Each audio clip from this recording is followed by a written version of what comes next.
الحمد للہ نحمده ونصلی علی رسوله الکریم اما بعد۔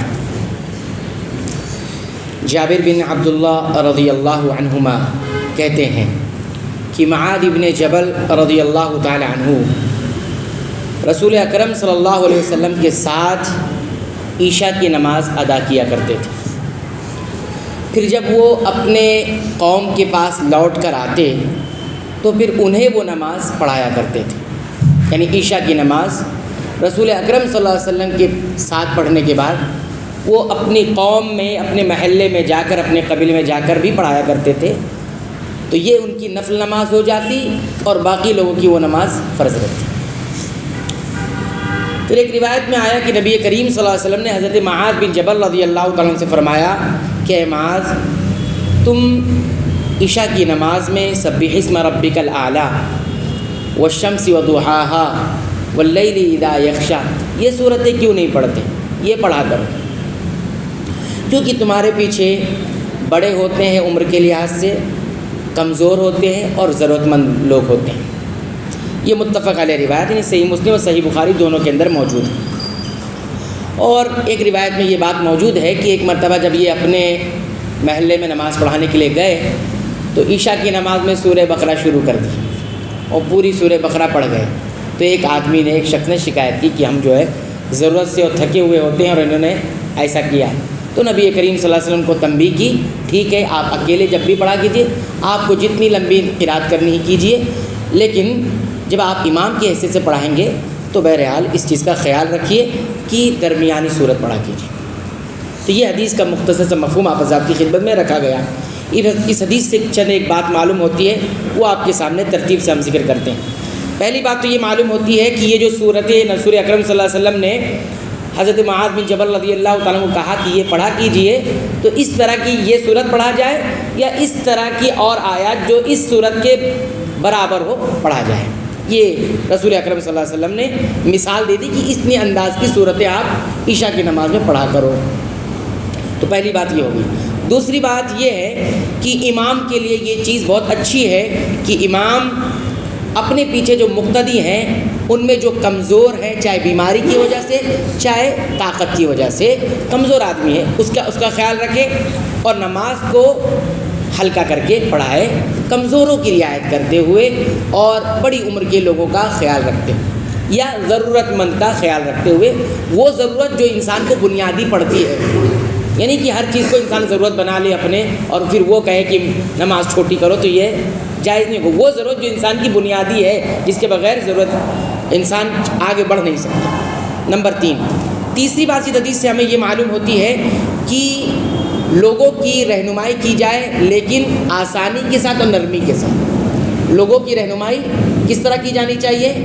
آسانی کے ساتھ اور نرمی کے ساتھ، کیونکہ جو رہنمائی آسانی اور نرمی کے ساتھ ہوگی اس میں دانش مندی ہوتی ہے، عقل مندی ہوتی ہے، اور اس وجہ سے ایک رشتہ بنتا ہے کس کا؟ رہنمائی کرنے والے کا اور جن کی رہنمائی کی جاتی ہے، اس میں محبت کا رشتہ بنتا ہے۔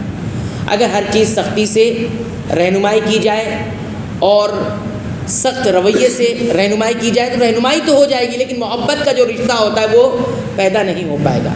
اس لیے آپ دیکھیں گے برائی کرنے والے بھی اور برائی کی طرف بلانے والے بھی اس چیز کو اپناتے ہیں، اس لیے لوگ برائی کی طرف چلے جاتے ہیں۔ ان کے یہاں نرمی ہوتی ہے، اور اچھائی پھیلانے والے اگر کبھی سختی کا مظاہرہ کر دیا جہاں سختی کی ضرورت نہیں تھی اور وہاں سختی کر دیا تو قریب آنے کے بجائے کیا ہو جاتا ہے؟ دور ہو جاتا ہے۔ تو رہنمائی کرنے والا اور جس کی رہنمائی کی جا رہی، دونوں کے درمیان ایک محبت کا جو رشتہ ہوگا وہ کس سے قائم ہوتا ہے؟ نرمی اور آسانی کے ساتھ، جیسا کہ رسول اکرم صلی اللہ علیہ وسلم نے اپنی رہنمائی فرمائی صحابی کے ذریعے کہ تم اس طرح سے کیا کرو، نرمی کا معاملہ کیا کرو۔ تو جو بھی بڑا آدمی ہے جس کے تحت لوگ رہتے ہیں، جس کے ماتحت لوگ ہوں گے، ان کو چاہیے کہ اگر وہ اپنے ماتحت لوگوں سے محبت کا رشتہ بنانا چاہتے ہو تو نرمی کے ساتھ معاملہ، سختی کے ساتھ ہر وقت نہ رہے۔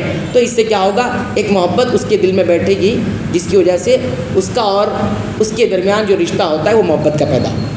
نمبر 4، نبی کریم صلی اللہ علیہ وسلم کتنی بہترین انداز سے اپنے صحابہ کو سکھایا کرتے تھے۔ فلولا صلیتا، کیسے فرمایا آپ صلی اللہ علیہ وسلم؟ فلولا صلیتا، اے معاذ کیوں ایسا نہیں ہے کہ آپ یہ صورت تلاوت کر لیا کرو؟ حالانکہ رسول اکرم صلی اللہ علیہ وسلم حاکم ہے، سختی کے ساتھ کہہ سکتے تھے، حالانکہ ایک موقع پر سختی بھی کی آپ نے، لیکن یہاں پر کیا فرمایا؟ فلولا صلیتا، اور صلیتا کہہ دیا، کیوں ایسا نماز نہیں پڑھاتے آپ؟ ایسی نماز پڑھایا کرو۔ ایک بہترین انداز ہے، اس طرح سے بھی آپ اپنی بات منوا سکتے ہیں اور دوسروں کو اپنی بات اقرار کروا سکتے ہیں۔ لیکن انداز سے بھی کیا ہوتا ہے، کبھی کبھی انسان بات نہیں مانتا، جانتا ہے یہ حق ہے لیکن نہیں مانتا۔ نمبر 5، اس حدیث سے ہمیں یہ بھی معلوم ہوتی ہے کہ رسول اکرم صلی اللہ علیہ وسلم اپنی امت کے کمزور اور بڑی عمر کے لوگ اور ضرورت مندوں کا کتنا خیال رکھتے، کتنا ان کے ساتھ نرمی کا معاملہ ہے۔ دیکھیے نماز ایک عظیم عبادت ہے، اس میں بھی آپ صلی اللہ علیہ وسلم نے عمر دراز لوگوں کا خیال رکھا، کمزور لوگوں کا خیال رکھا اور ساتھ ہی ساتھ ضرورت مندوں کا بھی خیال رکھا۔ سوچئے اتنی نرمی رکھی ہے، پھر بھی لوگ جو ہے بڑی عمر کے بھی نہیں، نوجوان ہیں، اور آپ دیکھیں گے بہت زیادہ ضرورت بھی نہیں ہے کہ نماز کے وقت کوئی ضرورت پیش آ جائے، الا ماشاء اللہ کبھی کبھی، اور آپ دیکھیں گے کمزور بھی نہیں ہے، بڑے بڑے کام کر لیتے ہیں۔ ہماری امت کے لوگ تو بڑے بڑے کام کر لیتے ہیں، ہر طرح سے اللہ تعالیٰ نے طاقتوں سے نوازا ہے، لیکن پھر بھی نماز پڑھنے کے لیے نہیں آتے۔ تو یہ بات کیا ہے؟ دراصل دل کی سختی کی بات ہے یا ایمان کی کمزوری کی بات ہے؟ اللہ ہماری اس کمزوری کو دور فرمائے۔ تو یہ 5ویں بات ہوگی۔ 6ٹھی بات آپ دیکھیے جو بہت اہم ہے، شرعی مسئلہ، وہ سمجھیے آپ۔ اس حدیث سے ہمیں یہ بھی معلوم ہوتا ہے کہ نفل پڑھنے والا فرض پڑھنے والوں کی امامت کرا سکتا ہے۔ ٹھیک ہے، یہ مسئلہ بہت سارے لوگوں کو نہیں معلوم ہوتا ہے۔ فرض پڑھنے والا نفل پڑھنے والا فرض پڑھنے والوں کی امامت کرا سکتا ہے۔ کیسے معلوم ہوا؟ حضرت معاذ بن جبل رضی اللہ عنہ کی نماز ہو چکی ہے عشاء کی، اپنے محلے میں آ کر وہ کیا پڑھ رہے ہیں؟ نفل پڑھ رہے ہیں، اور پیچھے پڑھنے والے کیا پڑھ رہے ہیں؟ فرض پڑھ رہے ہیں۔ تو کیا معلوم ہوا کہ نفل پڑھنے والا فرض پڑھنے والوں کی امامت کرا سکتا ہے۔ ٹھیک، اور یہ اس میں کوئی ایسی چیز ممانعت نہیں ہے کہ شریعت نے منع کیا ہو۔ امام کی نیت اور مقتدی کی نیت بدل سکتی ہے، الگ ہو سکتی ہے۔ یہ ضروری نہیں ہے کہ امام کی نیت جو ہو مقتدی کی بھی وہی نیت ہو، یہ ضروری نہیں ہے۔ یہ ایک طرف ہوا۔ دوسری طرف دیکھیے، اسی طرح دوسری طرف سے کہتے ہیں، یہاں تو امامت کی طرف سے ہے، نفل اگر اسی طرح کوئی ایسا آدمی ہے کہ وہ کوئی نفل پڑھنے والے کو دیکھ رہا ہے کہ نفل پڑھ رہا ہے، تو وہ بھی آ کے اپنا فرض اس کے ساتھ پڑھ سکتا ہے۔ وہ نفل پڑھے گا اور یہ اپنی فرض اس کے ساتھ پڑھ لے گا، جماعت ہو جائے گی۔ ٹھیک ہے، یہ مسئلہ بھی لوگوں کو معلوم نہیں ہے۔ ایسا بھی کبھی ایسا موقع پیش آ جائے تو کیا جا سکتا ہے کہ کوئی نفل پڑھ رہا ہے، آپ آئیے اور اس کے ساتھ اپنی فرض پوری کر لیجئے، وہ اپنی نفل اپنے حساب سے پورا کرے گا۔ بس اس کو اتنا معلوم، اتنا اشارہ کر دے کہ آپ امام ہیں، اس کو اتنا بتا دے کہ آپ امام ہیں، اتنا کر سکتا ہے۔ یہ بھی جائز ہے، اسی حدیث سے معلوم ہے۔ بلکہ بعض علماء نے اس کو یہ کہا ہے کہ یہ تو بہت اچھی چیز ہے کہ الگ سے کسی کو لا کر جماعت کرنے سے اچھا ہے کہ اس کے ساتھ ہی جماعت بنا لے، لیکن یہ اس وقت ہے جب کسی شرعی عذر کی بنا پر نماز چھوٹ گئی ہو تو ایسا کرنا، ایسا نہیں کہ یہ عام معمول ہو جائے، ایسا نہیں کرنا۔ یہ ہمارے پاس 7ویں بات معلوم ہے۔ 8ویں بات یہ معلوم ہوئی کہ جو فرض نماز ہے اس کو لوٹایا بھی جا سکتا ہے، فرض نماز کو لوٹایا بھی جا سکتا ہے، جیسے کہ یہاں پہ دیکھ رہے ہیں کہ وہ نفل کی نیت سے شامل ہوتے لیکن فرض پڑھانے والوں کو وہ نماز پڑھاتے تھے۔ آپ صلی اللہ علیہ وسلم کے پاس وہ پڑھ کر جاتے، کیونکہ ان کی حرص کیا تھی صحابہ کی؟ حضرت معاذ بن جبل کی حرص یہ تھی کہ میں نبی کریم صلی اللہ علیہ وسلم کے پیچھے نماز پڑھ لوں۔ ایک تو یہ ان کے ساتھ نماز پڑھنے کا ایک شوق تھا ان کو، دوسرا وہاں پہ وقت دیتے تھے سیکھنے کے لیے، تو اس وجہ سے وہ یہاں آ کر جو ہے اپنی قوم میں، اور کسی مصلحت کے تحت اگر کوئی مصلحت ایسی آتی ہے کہ دوبارہ پڑھانے کا موقع ملے تو کیا جا سکتا ہے۔ جیسے مثال کے طور پر اب ان کی قوم میں کوئی پڑھانے والا نہیں تھا، کوئی قاری قرآن نہیں تھا کہ اچھی طرح قرات کر سکے اور نماز پڑھا سکے، تو کیا کیا انہوں نے؟ اس مصلحت کے تحت وہ پڑھایا کرتے تھے۔